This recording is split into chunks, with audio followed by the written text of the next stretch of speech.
hope you boys are ready for some true Southern decadence. I grew up in Marietta, Georgia, with fried food, stuff that was stewed within an inch of its life. Everything was full of salt, and it was delicious. I grew up eating eggs and bacon every single day of my life. I drank coffee before I went to school. I cannot for the life of me see why anybody would spend $3 on a cup of coffee with too much milk. Arlene told me that people are less calcium deficient than they used to be because of all the fancy coffee they drink nowadays. Coffee with milk and sugar, and I would dip, toast into it. Nobody knew. Nobody knew that you weren't supposed to eat that stuff back then. My mom was not I wouldn't say she was a gourmet chef. She had a very limited repertoire of food that she made, but I loved it. But she had some of the strangest desserts ever.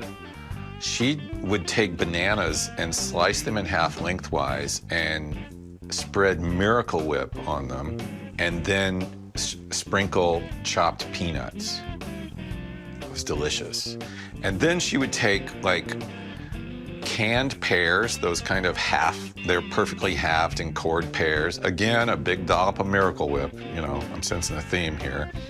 And shredded Kraft American cheese on top of it. That one, not so good. I didn't care for that one so much. But she made one hell of a German chocolate cake. And she made a great pecan pie, and she made fantastic fried chicken and French fries. I never had Chinese food or pizza growing up. I remember, somebody saying, let's get pizza, and I thought, that's weird. I don't want pizza.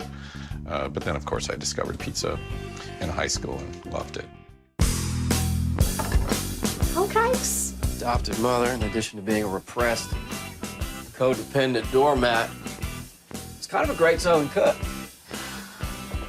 Bacon grease. It's all about the bacon grease. There's a lot of drinking and eating in the show. Is sausage different from what you usually make? No. It tastes so much more complex than it usually does? Oh, dear. You think it's gone bad? No, it's delicious. Gran is sort of that uber maternal figure that is always cooking and nurturing and taking care. I love the scene where Sookie eats the pie and lets go of Gran. Eating what's the leftover pie after Gran died is a way of Sookie coming to terms with having lost her, and it's a very conscious act of grieving. Oh my God, that looks amazing. What is it? Hunter souffle. I didn't know hunters made souffles.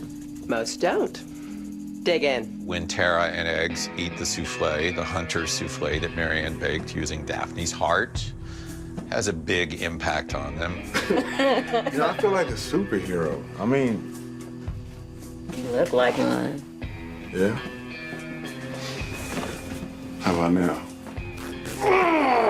That big totem that Marianne built in front of Sookie's house during the last half of season 2 had flowers and all kinds of food, including just hanks of meat. We called it Dimitri, or the meat tree. There was a lot of food and drink, and you don't even want to know what was in some of that stuff. It certainly had a profound effect on everybody. You asked me, what is the series about? When I pitched it to HBO, I said, it's about the terrors of intimacy. Aren't you afraid to be out here alone with a hungry vampire? But it's also about the nature of desire, and hunger and thirst are a kind of desire.